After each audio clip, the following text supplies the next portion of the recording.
Thanks for staying with us. We now go to our first hot topic, which is really hot. Mental health services, that's what we're addressing today, addressing the challenges. EHA clinics and Blue Room Care have teamed up to address the mental health needs of individuals by integrating mental health services into existing healthcare clinics. Abdul Karim Yamu, Vice President of Business Development at EHA Clinics, emphasized the importance of providing a full spectrum of care that includes both physical and mental health.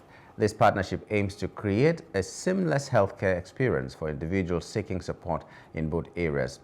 Evelyn Castle, CEO of EHA Impact Ventures, spoke about the significance of this initiative, highlighting the potential to expand the integrated care model across Africa.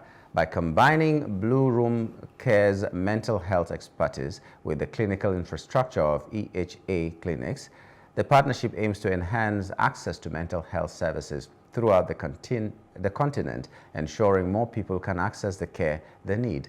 To improve community engagement and service delivery, the partnership will introduce coordinated booking system and outreach initiatives in Lagos. These efforts are part of a broader goal to increase access to mental health support in the region, helping individuals who may be struggling to access care that they deserve.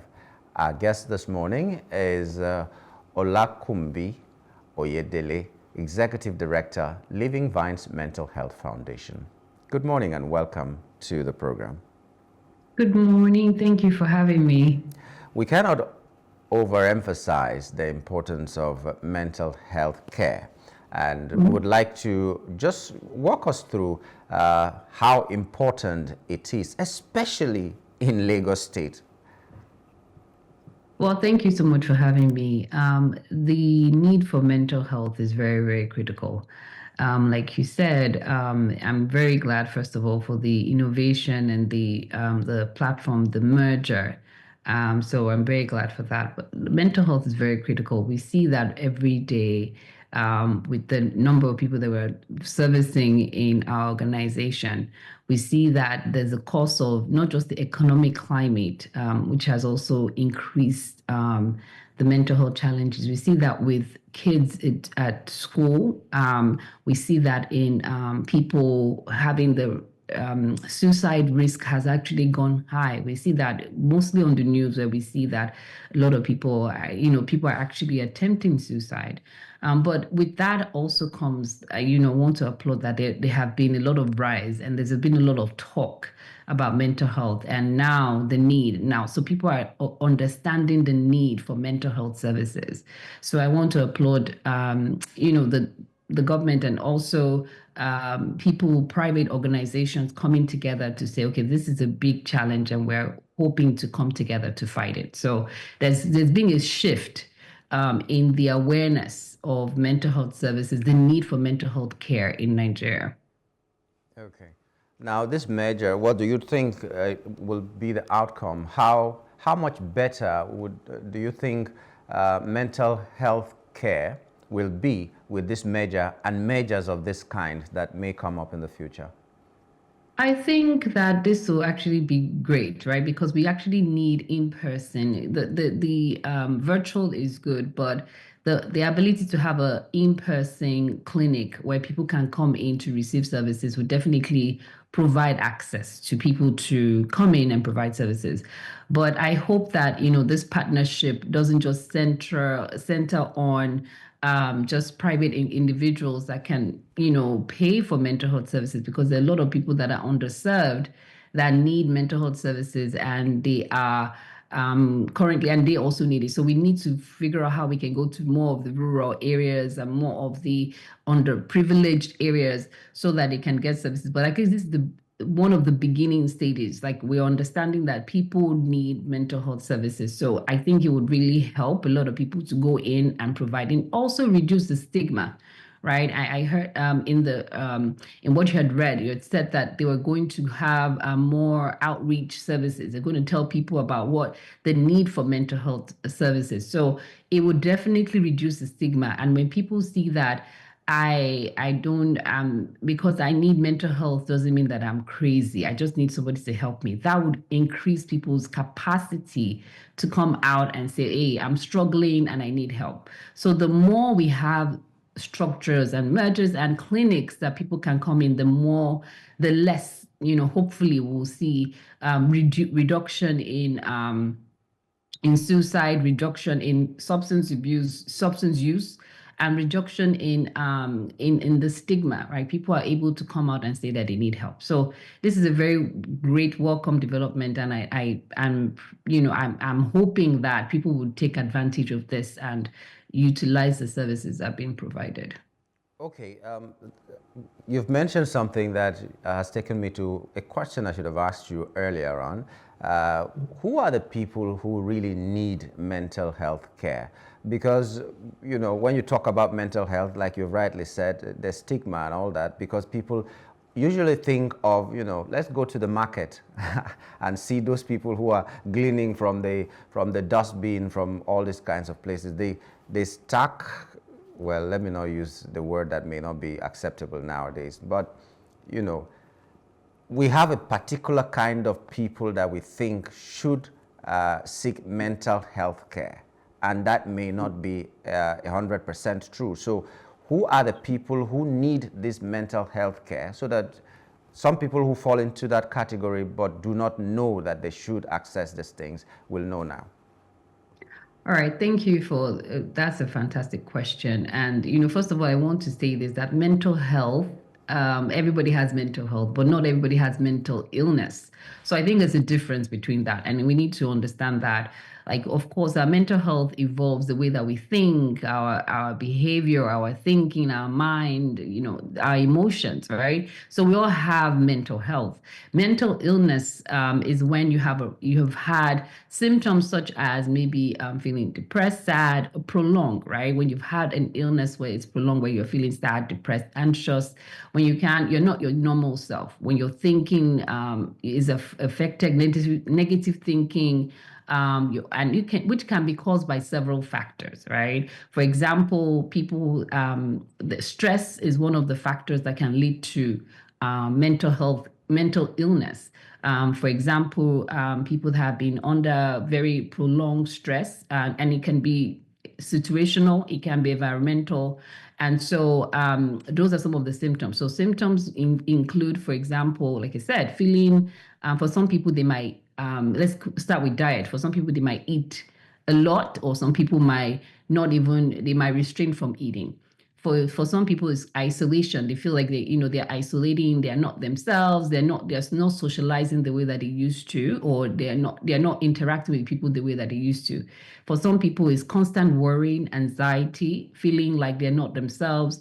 Other people, they're oversleeping or not even sleeping at all. So because we are very individual, right? We're very diverse. Our symptoms look different for different people. But the fact that one thing that you need to know is that mental health is, it's very important for us to take care of our mental health, because if we don't, it can cause mental illness. And so in order to reduce the stigma, we need to understand that not people that we see on the street that have maybe delusion or on disheveled.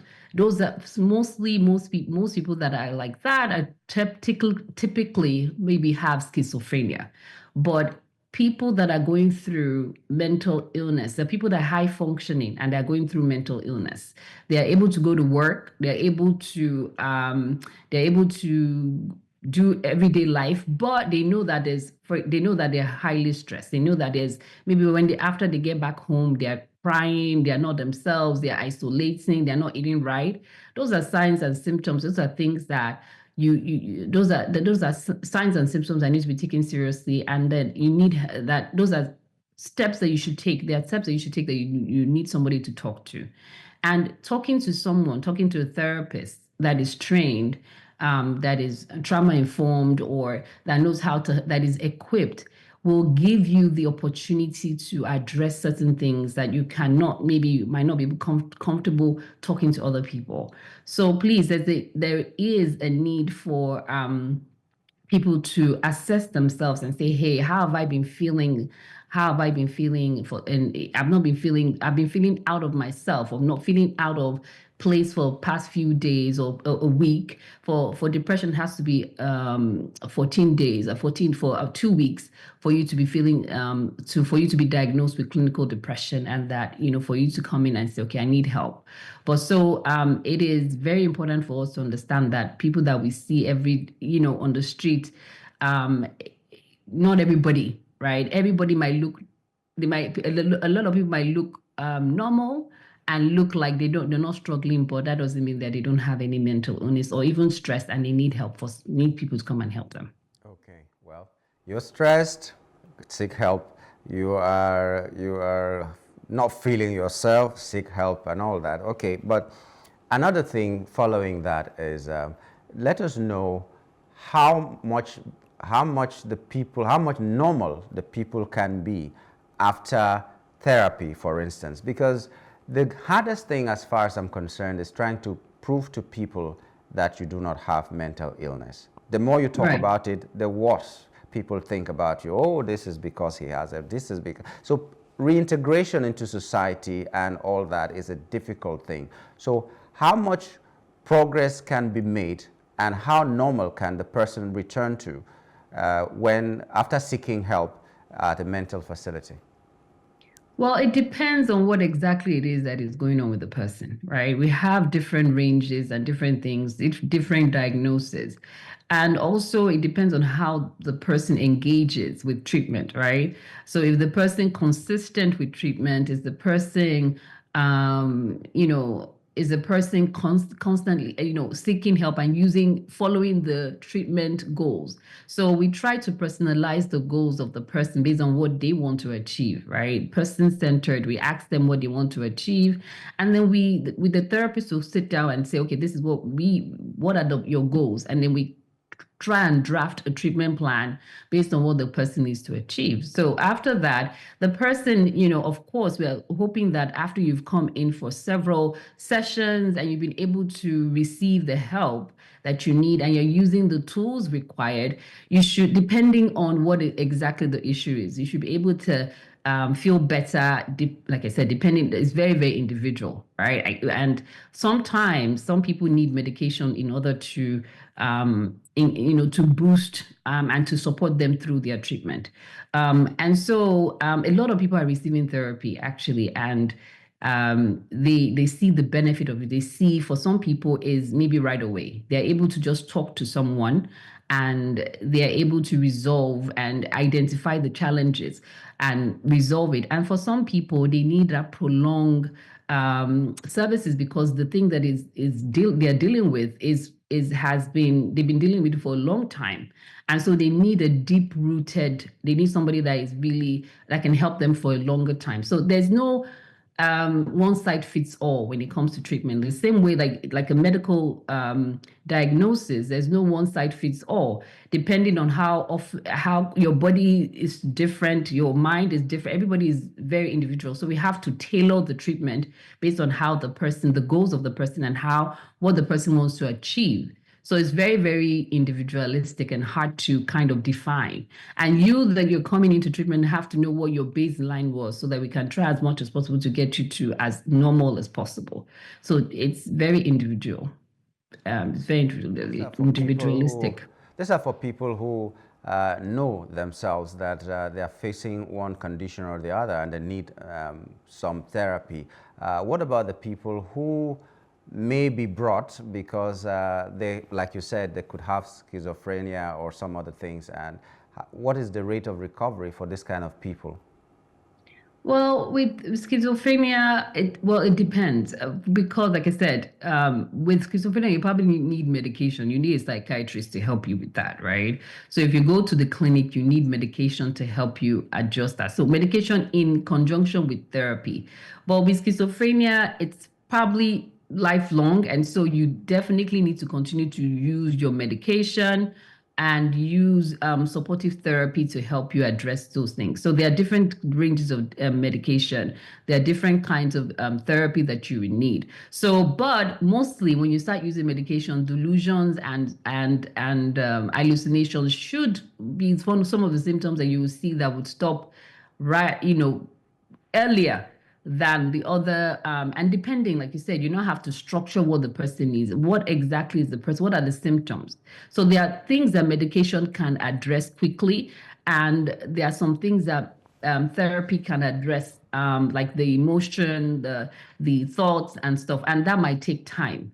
So it also depends on how involved the person is, willing to take how involved and how quick the person needs or be able to understand the tools that is being directed, the tools that they are receiving, and how they can integrate it within themselves. So it's very, very it's like I said, it's not one size fits all. There, like I said, there are some people that are able to use the medication quickly and also start taking therapy and taking the tools, using the tools, and they see results within days or weeks and months. So it depends. Like I said, like a medical degree is a medical diagnosis or a medical condition. It differs depending on what the situation is, what the diagnosis is, and what the medication that the doctor is giving you, the advice that you're taking, and how you're taking care of yourself.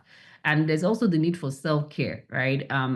If the if you're using the tools that is required, you also have to take care of yourself, make sure that you are using your coping skills to manage stress and all of those things. So there's so many factors involved with how well or how quick somebody will get better depending on so many different factors. But we are hoping that um, if the person is consistent with treatment, they should start feeling better as as often or as quick as possible, using all the tools directed and following all directions prescribed by the psychiatrist or the doctor or the therapist that they're seeing.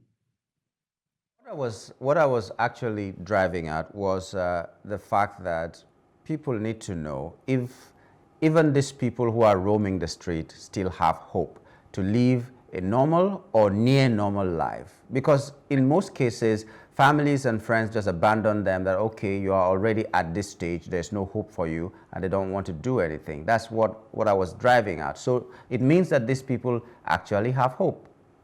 Yes, yes, there's hope in recovery. There definitely. If they're, like I said, if they're able to come in and receive the treatment that they require, and they're able to follow through with all the advice that the medical advice, and do all the suggestion, and also recovery also includes, right, the people that are going back to, right? If you're going to go back to the environment where there's a lot of stigma, there's not a lot of support, of course, that person's treatment is going to, that person's treatment can be detrimental. So we all need to all come together to know that, and that's one of the reasons why we keep talking about mental health, because we need to know that as much as the person needs all the support, they also need a supportive environment to increase their chances of living a normal life and living a healthy mental health um, living a life where they're able to adjust appropriately to everyday living. So all things being equal, right? If they have the right getting the right treatment, seeing the therapist, and then they have a good environment where they can thrive, recovery is very, very possible. And is in fact very, very, very possible. And there are a lot of people that have spoken about their mental health challenges, how they've been able to resolve it and address it, and how they're living a very sustainable life after receiving the support and the mental health services that they have, receiving mental health services. So yes. Okay, earlier on you said something about the fact that you wouldn't only want to see private sector coming together and having this merger and all. You also talked about the fact that we need more of these clinics and facilities in the rural areas so that these people who are not reached now can get access to these facilities, that means government has to come in. What specifics would you like to see from the government in terms of policy or any other thing that will aid in the spread of not only the mental facilities, but also the awareness about mental health and all that? So we definitely need the government to come in. Thank you for saying mentioning that the government needs to come in because, for example, how partnership, right? The government has access. They have the ability to reach the capacity to reach more people, and so we definitely want the government to come in to help with building more, even partnering with the mental health, the health clinics, right? Having a mental health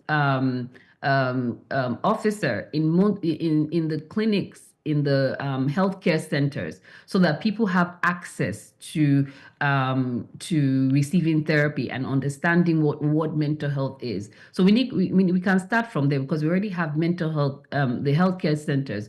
We can partner with the government, can partner with organizations, or and include people, include therapists in those centers so people understand that they can receive help there. We also need, like I said, we need government and private partnership. There's so many organizations in Nigeria that are doing things, but they're doing things in isolation. So we need to come together to partner and have some kind of lead serve, or have some kind of platform where people can come in and there's like a uniformed information spread out so people can work together. We also need the government to come in and for us to have media campaign, right? The more people know about that mental health is not a life sentence, and that everybody has mental health, and that that if you have mental illness, there is recovery is 100% possible. And we need the government to include to promote promote and talk more about that, so that people can reduce the stigma and people can come out and receive the support that they need. We also need help with outreaches, going into the communities, talking into the community center, the community leaders.